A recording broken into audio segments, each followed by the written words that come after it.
Let me see your raised hand and we'll let you tell a story. Okay, Shalom, you're set. Steve Piper's first. He's first. Can you all hear me without the mic? Yeah. I'm home! I'm home! I can't tell you how thrilled I am to be here. A place where I can use words like gum band, Jaggerbush, and people know what I'm talking about. And I love the fact that I can say Washington. Yeah, well, they laughed at me in my classroom every time people in Rochester, New York, talk funny. And some of my accent I've never been able to get rid of. Well, I'm so happy to be here and see so many of you for the first time in 50 years. Today I walked through Knott's and saw the old original oak. On the second floor, our old blackboards are still there. And to some of you, don't worry, I'm not now going to disassemble the carburetor. Which I've been reminded of by 3 different people during show and tell at Knott's. Going off to junior high school, Mr. Coatsworth was my homeroom teacher. In 7th grade and 8th grade was Mr. Williams, music teacher. In 9th grade, Mrs. Flanagan. And then we all moved up to that new building where Principal Don Cornell said, well, you've been big fish in a little sea, and now you're going to be little fish in a big sea. And I can't imagine any one of us ever consider ourselves to be fish to begin with. And my homeroom teacher in 10th grade was Mr. Webb. Starting his career, me being in the homeroom, and some of you were too, that means we were in the very first group of students to walk into his room for his career. And I look back now and realize, you were a kid. You were like 22 or 23 years old. Yeah. In 11th grade, I had for homeroom Mr. Coopens. And 12th grade, homeroom 125, Mr. Watkins. During my career, my favorite teacher was, of course, my father. 9th grade, Mr. Pennsylvania. But as far as teachers that I wasn't related to, Mr. Art Cairns. And of course, called College Composition, where he opened up a world to me of poetry and great literature that I never even knew was in there. And I wish and so regret that I never wrote him a letter thanking him. But I never did. However, my least favorite teacher, I never had one. But there was one teacher in particular that I was scared to death of. And I'll tell you, I'm a retired teacher. I taught for 37 years in Rochester, New York, high school. And I was fortunate to have the booming voice. And as a result, I had very good discipline. And some teachers that didn't would say to me, yeah, well, you're a man and you're big. Okay, I'm a man. 6'4", 210. That's big. Yeah, after high school, in the next 5 years, I grew 2 more inches and gained about 40 pounds. And I used to say to them, contraire. Because the teacher I had discipline beyond anything I had ever seen was a little old lady by the name of Mrs. D'Antonio.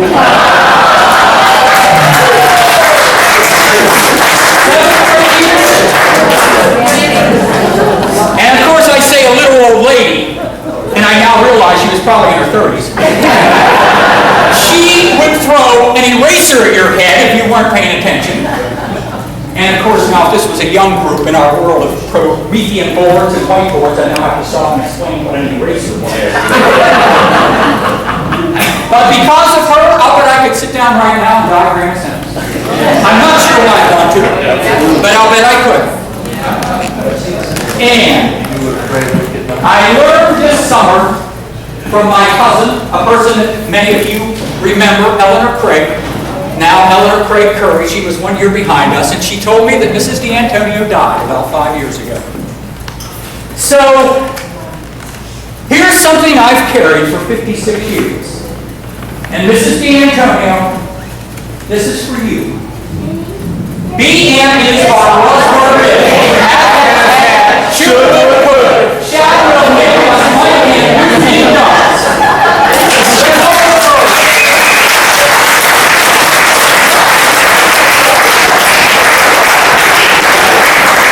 Mrs. D'Antonio, I hope you're proud of me and all of us, because I sure as heck am proud to be a graduate of CCHS. Well, I know it's changed its name, but that's where we graduated from. And I may have dropped the ball with Mr. Cairns, but I'm not going to drop the ball tonight with the 4 former teachers that we have here with us. I am so proud to have had you as teachers, and I am proud of your excellence and your dedication. And we all owe you a debt of thanks for making such a positive difference in our lives. Thank you so much.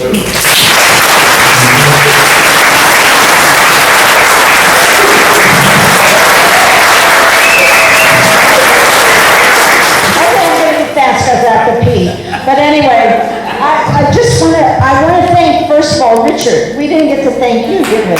Thank you, my dear Richard, for doing all this work. You know, for being the president we elected back when we didn't really know what we know today. And you're still the president of the class. So thank you for doing that for all these years. And for Brenda, because I'm sure she has something to do with it. And I wanted to at first ask how many people in this room are math teachers? How many people are teachers in this room? How many people are connected with math in this room? How many people are engineers in this room? There were some engineers here last night. Where'd they go? I'm sure I wasn't that drunk. And that is, how many people are doctors or physicians or healthcare professionals in this room? How many people didn't I ask what your profession is, but you have one? You have a profession. How many people are in the military? How many people can drive a car? How many people have children they're proud of? Mom, your hand has to be up there. You know, a lot of who we are today is who we were guided by then. And not just the teachers, but each other. It's such an incredible experience to be with people whose faces are a little different, but you know we're connected. We're so connected, and I really do mean, what are we going to do in the next 50 years? Because we can. And we know we can because we graduated together in California High School. You know, I live in California State now. When they think it's a joke, right, Jeannie? When we talk about California High School, but I show them Danny Velosin's YouTube videos, and then they shut up. They think I'm drunk. I'm not. So that's really all I want to say. I was serious about the bathroom. I just love you. I'm so proud to be a part of each one of you, to have the little touch of memory that you each bring. You don't even remember me. Dick Webb, he doesn't remember. He thinks I'm some other stranger. It's just really a great pleasure to be connected to you, and thank you. I love you guys.